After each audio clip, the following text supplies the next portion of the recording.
من الشيطان الرجيم. بسم الله الرحمن الرحيم.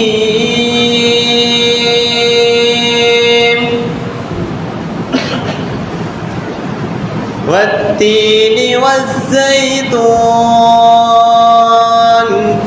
وطور سينين وهذا البلد الأمين.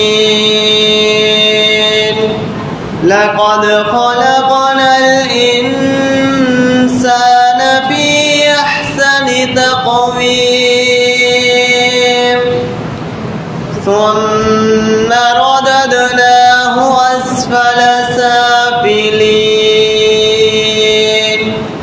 إلا الذين آمنوا وعملوا الصالحات فلهم أجر غير ممنون. فما يكذبك بعد بالدين؟ أليس الله بأحكم